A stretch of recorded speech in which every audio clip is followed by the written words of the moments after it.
నమస్తే. కేటీఆర్ గారు రేవంత్ రెడ్డి గారు 5 లక్షల కోట్లు స్కామ్ చేసినట్టుగా కొన్ని హాట్ కామెంట్స్ అయితే చేశారు. ఇప్పుడు అవి వార్తల్లో చక్కర్లు కొడుతున్నాయని చెప్పాలి. అసలు ఇందులో వాస్తవం ఉందంటారా? సో ఇందులో వాస్తవాలు ఎంతవరకు కొన్ని తెలుసుకునే ప్రయత్నం చేద్దాం. ప్రస్తుతం మనతోటి పొలిటికల్ అనలిస్ట్ జగదేవ్ ఉన్నారు. వెల్కమ్ చెప్దాం. Hello sir. Hi Zakir. Sir, ఇప్పుడు కేటీఆర్ గారు చేసిన ఈ కామెంట్స్లో నిజం ఉందంటారా? కేటీఆర్ గారు కామెంట్స్ చేసే విషయం పక్కన పెడితే ఇవాళ వచ్చిన అన్ని ప్రధాన వార్తాపత్రికల్లో కానీ ప్రధానంగా శాటిలైట్ ఛానల్స్ అన్నిట్లో కూడా కేటీఆర్ గారు ఏదైతే గతంలో ఈ కార్ రేస్ సంబంధించిన ఒక శాఖకు సంబంధించినవి ఇంకో శాఖకి తర్జుమా చేసి అంటే ట్రాన్స్ఫర్ చేసి నిధులు దుర్వినియోగపరిచారని ఆయన మీద ఒక అభియోగం ఉంది. అది కాంగ్రెస్ ప్రభుత్వం వచ్చినప్పటి నుంచి కూడా ఆ ఆరోపణలు కేటీఆర్ గారు ఎదుర్కొంటూనే ఉన్నారు. పైపెచ్చు దీనికి సంబంధించి కేటీఆర్ గారు ఒకసారి విచారణ కూడా హాజరయ్యారు. A1గా కేటీఆర్ గారు ఉన్నారు, A2గా అప్పటి సెక్రటరీ ఆయన ఎవరు అరవింద్ కుమార్ ఏదో ఆయన పేరు, సెక్రటరీగా ఐఏఎస్ ఆఫీసరు.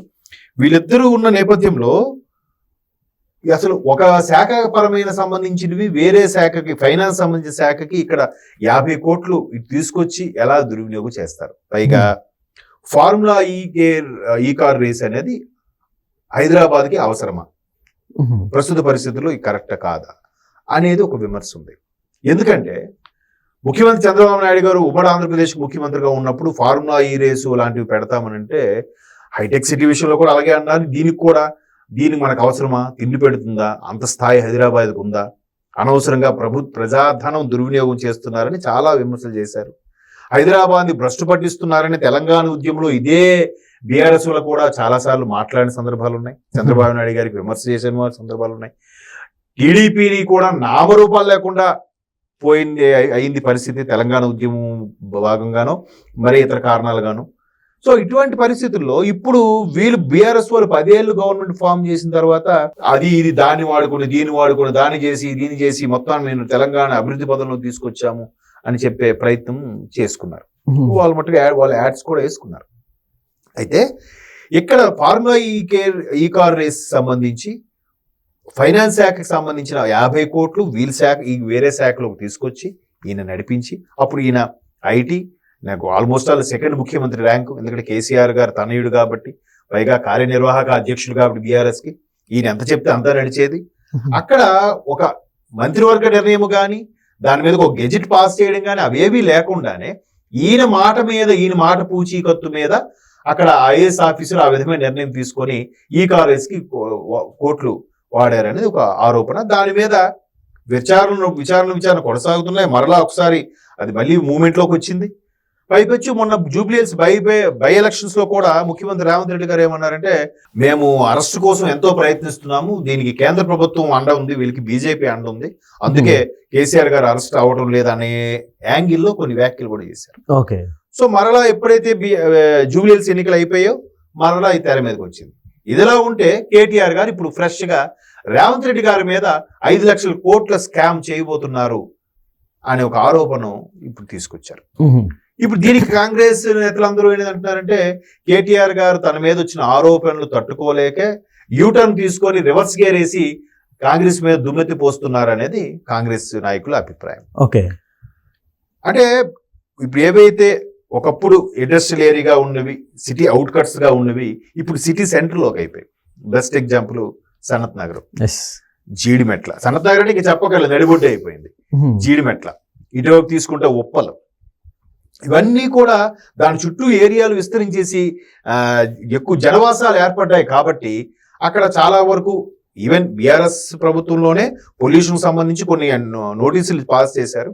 మీరు పొల్యూషన్ రహిత ప్లాంట్గా ఏమైనా ఉంటే ఇక్కడ కంటిన్యూ చేయండి, లేదంటే ఇది కేవలం ఆఫీసులుగా వాడుకొని మిగతావి ఆల్మోస్ట్ ఆల్ అటు ఇస్నాపూర్ కానీ ఇటు పటాన్చేరు దాటి కానీ అక్కడ ప్లాంట్లు పెట్టుకోండి అన్నట్టుగా ఆర్డర్స్ పాస్ చేశారు. కొన్ని వెళ్ళిపోయి కొన్ని ఉన్నాయి.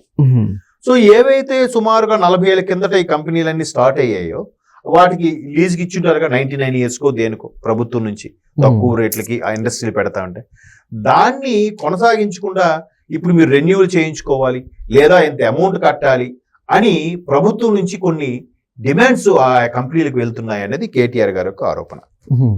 అంటే ఈ విధంగా ఆరోపణలు చేస్తే అక్కడ ఉన్న కంపెనీలు ఫండింగ్ ఇస్తాయి, లేదంటే ప్రస్తుత భూమి రేటు ప్రకారము కనీసం దాంట్లో 30% ప్రభుత్వం కలెక్ట్ చేసే పనిలో ఉంది. ఈ లెక్కను చూస్తే ఆ సనత్ నగరు, జీడిమెట్ల, లేదంటే ఇదేంటది బాచుపల్లి, అవన్నీ కూడా పెద్ద పెద్ద ఇండస్ట్రీస్ ఉన్నాయి. వాటి దగ్గర నుంచి అమౌంట్ తీసుకుంటే కనీసం ఇప్పుడున్న ప్రస్తుత గవర్నమెంట్ రేట్ ప్రకారం 30% తీసుకున్న అన్ని కంపెనీలు కలిపి హైదరాబాద్ చుట్టూ మొత్తం అంటే ఓఆర్ఆర్ పరి లోపల ఉండే అన్ని కంపెనీల నుంచి కూడా సుమారుగా 4 నుంచి 5 లక్షల కోట్లు వసూలు చేసే కార్యక్రమంలో కాంగ్రెస్ రెడీగా ఉంది అనేది కేటీఆర్ గారి ఆరోపణ.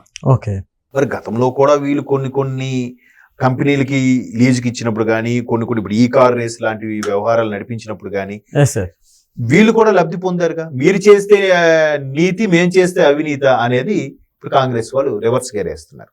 ఇప్పుడు ఆయన మరి ఈ కార్ రేస్ సంబంధించి ఒక శాఖకు సంబంధించిన డబ్బులు ఇంకో శాఖకి ఎలాగ పంపించేస్తారు అంటే ఏమనుకున్నాడంటే ఆయన, అంటే చాలా మంది విశ్లేషకులు చెప్పేది నెక్స్ట్ కూడా మా గవర్నమెంట్ వస్తుంది, అప్పుడు సర్దుబాటు చేసుకుందాంలే. ఇప్పుడు మీకు ఎలా చెప్పాలి, రీసెంట్ గా లక్కీ భాస్కర్ సినిమా అందులో ఆయన ఒక బ్యాంక్ ఉద్యోగి, బ్యాంకులో అమౌంట్ ఉంటుంది.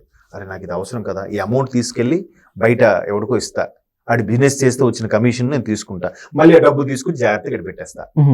అలా చేయొచ్చా? బ్యాంక్ సొమ్ము కదా, బయటకు తీసుకెళ్ళకూడదు కదా. సరే నేనే కదా ఉద్యోగిని, నేనే మేనేజ్ చేసుకుంటాను కదా, మేనేజ్ చేసుకున్నాడు. బట్ అది ఎవరి డబ్బు? ఖాతాదారుల డబ్బు. ఇక్కడ కూడా కేటీఆర్ గారు సరే నెక్స్ట్ గవర్నమెంట్ మాదే కదా వస్తుంది, ప్రస్తుతానికి ఈ శాఖలోనే దీనికి వాడాము, దీనికి ఇలా చేద్దాంలే, తర్వాత అంతా అయిన తర్వాత సర్దుకుని మళ్ళీ ఈ శాఖకు సంబంధించి ఏవైతే బడ్జెట్ కేటాయించామో అది అప్పుడు ఆ శాఖ కేటాయించిన దాంట్లో తీసుకొచ్చి మళ్ళీ ఇందులో కలిపేద్దాము అని అనుకుని ఉండొచ్చు. అది ఇప్పుడు గవర్నమెంట్ పోయింది కాబట్టి అది నిజంగా నేరంగా పరిగణించబడుతుంది. సో ఒక శాఖ సంబంధించి ఇంకో శాఖకి దానికి సంబంధించి ఖచ్చితంగా మంత్రివర్గ నిర్ణయం కానీ గెజెట్ కానీ ఏదో పాస్ అయితేనే ఉపయోగించాలి. బట్ అలాగైతే గత 5 ఏళ్లలో ఆంధ్రప్రదేశ్లో చూస్తే మరీ దారుణం. జగన్మోహన్ రెడ్డి గారు ప్రతి శాఖకు సంబంధించిన ఆఖరికి పంచాయతీలకు ఏవైతే నిధులు ఇవ్వాలో అవి కూడా ఈ పథకాలకే వాడేశారు కదా. దేనికి ఎక్కడ రెవెన్యూ జనరేట్ అవ్వలేదు, డెవలపింగ్ లేదు, డబ్బులు రాలేదు, అప్పు అప్పు అప్పు అప్పు గీకి వాడి వదిలేశారు.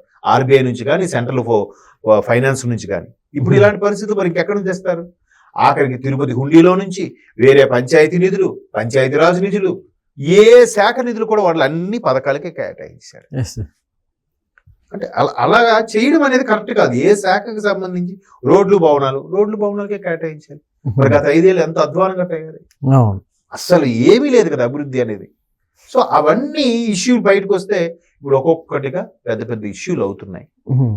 అది ఒకసారి అధికారం మాదే కదా మేము చూసుకుంటాము అనే ఓవర్ఫ్లోలో వెళ్ళిపోతుంటుంది. అవి తర్వాత వాళ్ళు మెడకు చుట్టుకునే పరిస్థితి వస్తుంది. ఇప్పుడు కేటీఆర్ గారి పరిస్థితి అలా ఉంది. Okay sir, thank you.